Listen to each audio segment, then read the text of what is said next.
And this is huge. And 206 রানের টার্গেটে দারুণ শুরু আরব আমিরাতের। ওপেনার জোয়াইব খান ও মোহাম্মদ ওসিম দুজনেই বেশ চড়া হয়ে ব্যাট করে। that's a big hit. That's out of স্বাগতিকদের ওপেনিং জুটি হতাশ করে টাইগারদের। 4.3 ওভারে স্বাগতিকদের স্কোরবোর্ডে 50-তে পৌঁছায়। that's a big hit. That's 6 over শেষে আরব আমিরাতের সংগ্রহ বিনা উইকেটে 68 রান। অধিনায়ক মোহাম্মদ ওসিম এক প্রান্তে বেশ চড়া হয়ে ব্যাট করেন। with that boundary he reaches his 50. Mohammad ওসিম 25 বলে অর্ধশত পূর্ণ করেন। 10 ওভার শেষে আরব আমিরাতের সংগ্রহ বিনা উইকেটে 107 রান। বাকি 10 ওভারে জয়ের জন্য আরও দরকার 99 রান, হাতে 10 wicket. Zohair had a chance.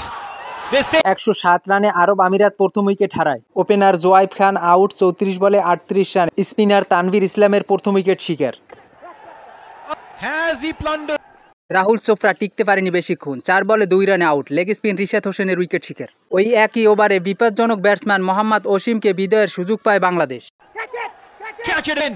Yes he does. Towhid Hridoy সহজ ক্যাচ মিস করেন। পরে মোহাম্মদ ওসিম বেশি বিধ্বংসী হয়ে ওঠেন। চরমভাবে ব্যাকফুটে টাইগার্স দল।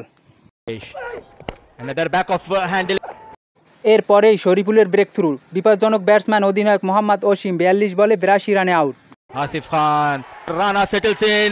18তম ওভারে 6 রান দিয়ে বিপজ্জনক ব্যাটসম্যান আসিফ খানকে আউট করে টাইগারদের জয়ের মোমেন্টাম তৈরি করেন নাহিদ রানা। স্বাগতিকদের শেষ 12 বলে দরকার 29 run. A full toss. One. শেষ ওভারে লজ্জার হার টাইগারদের। 2 উইকেটের জয় নিয়ে 1-1 সমতা আরব আমিরাতের।